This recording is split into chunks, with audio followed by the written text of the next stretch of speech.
Hi, good morning. Happy Friday. It is Friday, the 8th of March. I still am finding it hard to believe how quick 2019 is flying by. I hope you've had an amazing week. Tanj here, peak performance coach for real estate and property professionals, here to share some insights from a week of one-on-one coaching with principals across Australia. And so just really looking forward to sharing the key themes of what have come out of my coaching session. So why I do this, this is because I know many of you maybe don't have the resources to have a one-on-one coach, but you're still navigating the same terrain that my clients are. So each week I just look at, well, what are the things that people are experiencing? What are the key challenges? And just share some rapid fire tips to hopefully help you navigate the same terrain. We've had some really good feedback from people that are just getting one, two, or three things and applying it instantly in their business. And that's really the intention and what we hope for. So let's kick off. The first thing that I want to share is there's still a massive theme around principals working really in the business and not on the business, and the massive missed opportunities by that. So, if you've read the EMyth, there's three personalities within business: the technician, the person that's on the tools in the now doing the do, the manager that's managing the process, typically past orientated, and then of course we have the entrepreneur who's all future based, about innovation and new creativity. So a lot of principals typically are technicians, and they've left a business working for somebody else. They've opened their own office, and they've really essentially created a job for themselves with a big expense account every month.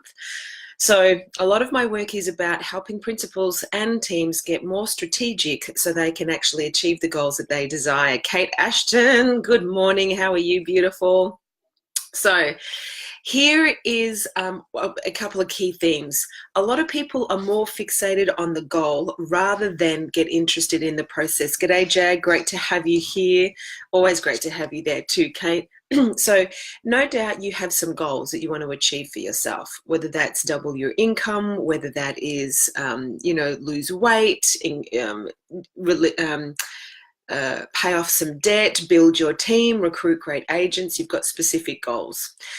We tend to get fixated on the goals, but we don't tend to fall in love with the process, or the process gets boring and mundane and it's not sexy, so we don't stay consistent with it. Does that make sense to you? Have you ever started something, haven't completed it because it got really boring and you didn't want to continue with the process? G'day, Brendan. Great to see you here.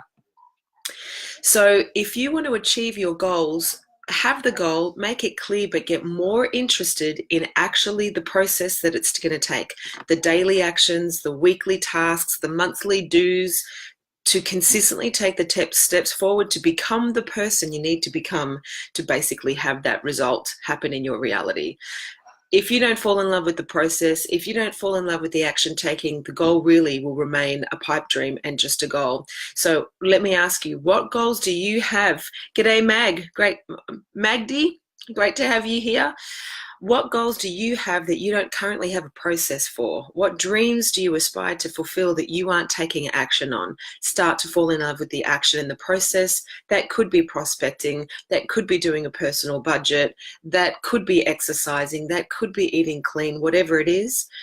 Have a look at your goals and have a look, do I have a process and an action plan to really help me become the person I need to become to make that a reality? Number two, this one was really interesting. There's a lot of principals that want to attract great agents. And I did talk about this briefly a couple of weeks ago. I want to break down with you a value proposition. So if you are a principal and you want to attract great agents, g'day, James. Perfect timing, my friend. Nice wave. Thanks, Brendan. If you want to attract great agents to your business, or you want to really increase the productivity and performance of your people, I want to share with you the architecture of a value proposition. So a value proposition is just a business term for how much value are you adding to other people. What is your proposed value? So they give you time or money and you give them something in exchange. Send a request. Yes, of course you can. Oh, hang on, there we go. So So there's three elements of the architecture of a value proposition. This is something I learned about 6 years ago, and it changed my reality. Number one, how does your office or your business help people make more money? So do you offer more commission? Do you offer profit share or equity share? Do you offer larger demographic spots, patches or farms for agents to, prospect in? How does your business help me as a new agent or an agent that you want to poach make more money? A, because that's really what most of them are most interested in. B, how does your business help me as an agent or a BDM or even a PM save time? What systems, tools, resources, training do you have that'll save me time so I can go out there and prospect even more? Because that's going to enable me to make more money. And number three, connection. How does your business help me connect with my patch on social media, with other great agents and with other great leaders? How can you help me connect with other people on a really strategic and specific level so I can get greater return on investment of my time? So I had a session with a client yesterday who, his strategy is he really, really wants to attract great agents. He wants to come off the tools, and we just deconstructed his value proposition. What are the other things in your business that's more attractive? For example, okay, Brendan, thank you. You've sent me a direct message. I appreciate that. For example, someone's down here getting something out of a bag. This is what happens when you're doing lives from your office. You get distracted. Kids, dogs, families. We're going away bright for the weekend. Yeah. Amber's going, sorry. So where was I? So what other benefits do you have in your business, right? Like this guy's got half days on market in his business. He sells the properties half than what anyone else in the business is. He's the number one agent in his area. He has market share. So all of these things your agents can leverage off. So please don't underestimate the value that you bring, but if you want to approach agents, you have to have a compelling reason why they would want to join you. This is probably the biggest one I want to share. Are you missing really big moments in real estate? Do you know the most amount of people, if you're watching this live, by the way, just type in live. And if you're watching the record, do me a favor and just type in record so I know when you're tuning in. This one I'm quite passionate about. Are you missing the biggest moments in real estate? Do you know still in 2019, where personalization is such an important part of business to have a point of difference, still in real estate, people are asking buyers to come to the office and pick up the keys. So we've nurtured the process of helping them buy a house. That critical, highly emotional time when they go to step into their house and move into their house, we're saying, yeah, swing by the office and pick up the keys. I cannot believe this is happening in 2019. I really, really can't. So if that's happening in your business or in your office, please meet the clients, meet the buyers at the home. Please make sure the keys are coded so you know which one is the front door key, so it's easy for them to get in. But even better, open the door for them. Even better, if it's cold outside, have the heating on, have some lights on, have your hamper or your gift on the front, on the kitchen. If it's warm, put the cooling on, put some milk and bread in the fridge. Like, I just think we forget that, if you're transacting in real estate every day, please put yourself in the buyers and the vendors' shoes. Start to think about those heightened experiences, those emotional peaks of, the first opens for inspection for, a vendor, the first contract, the offer, the offer being accepted. Like these times are really emotional. And how are you matching the emotion with your service, with your rapport building skills, with small gifts or cards or acknowledgement? If there's any message I want to leave you with today, it's personalize this business of real estate. Please match those highly emotional times with some level of connection and thought, and make it strategic, make it specific, because if you can match those times with strategized but personalized, so it doesn't feel robotic and free chips with that, then you're definitely going to increase your ability to have raving fans.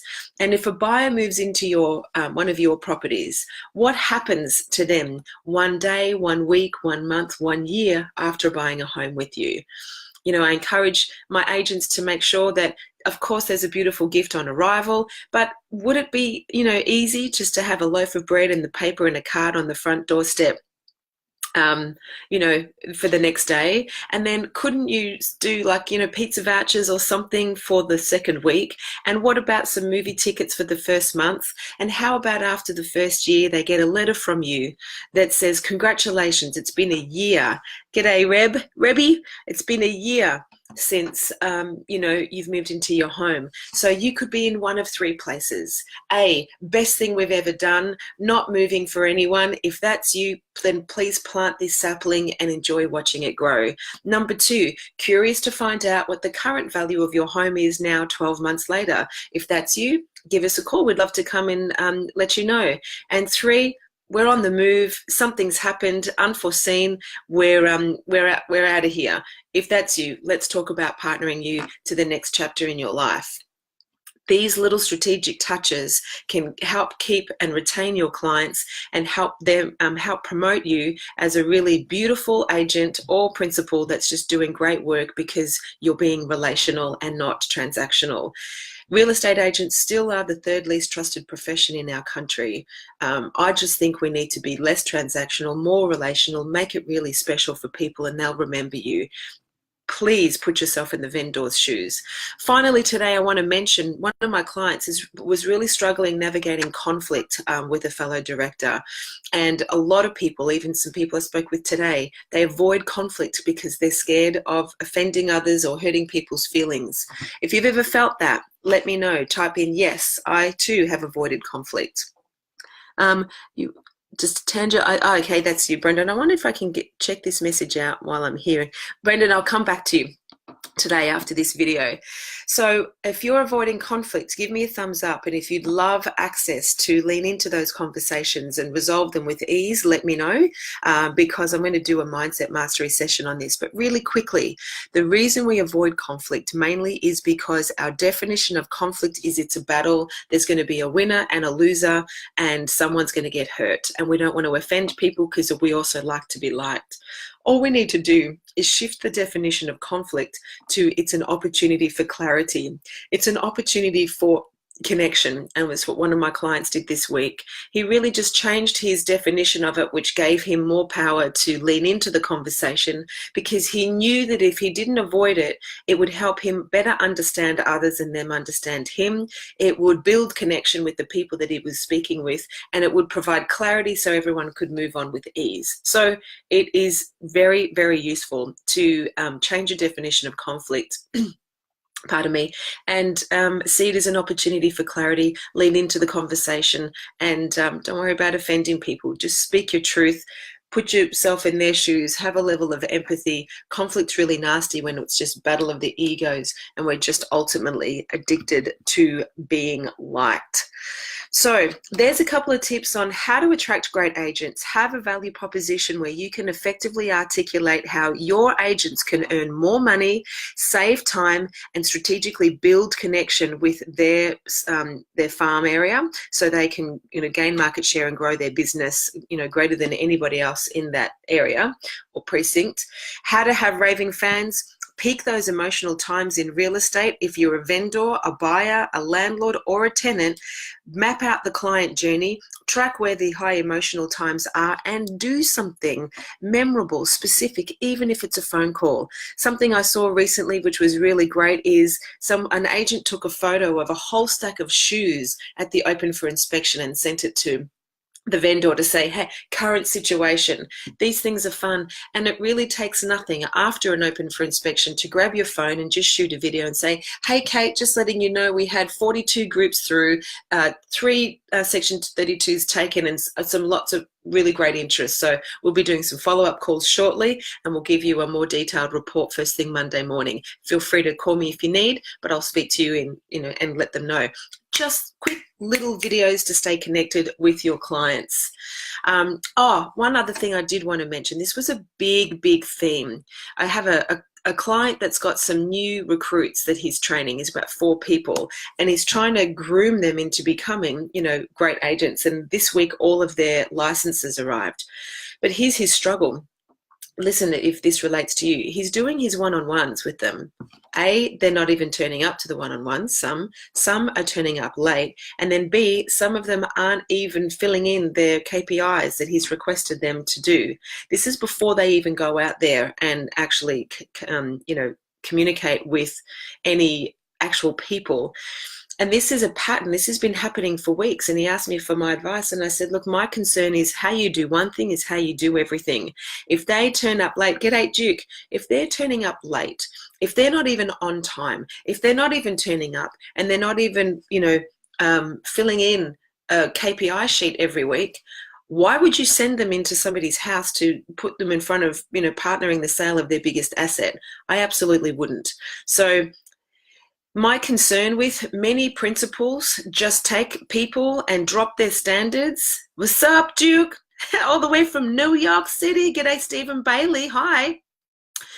Duke, do you get this? Do you get this in the States? We were just talking about some agents, they want to be agents. I think they have this perception that I'm going to drive a nice car and wear a flashy, watch and have a great suit, but I actually am not going to show up and do the work that I need to do. Do you find that in the States, Duke? Is there a lot of that happens, in your beautiful city?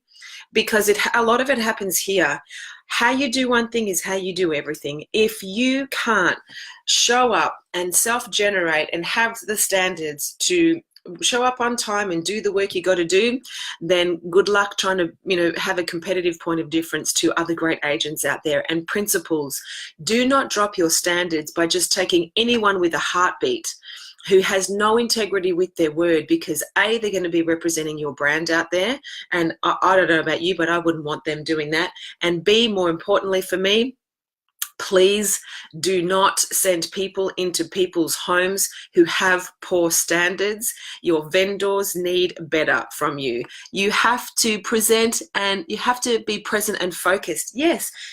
Duke saying he's from a great agent from New York City. I don't know why I'm trying to get all American on you all of a sudden, but I couldn't agree with you more. You have to be present and focused. People buy you. They don't buy your brand. They don't buy your logo. They don't buy your collateral. They buy your energy.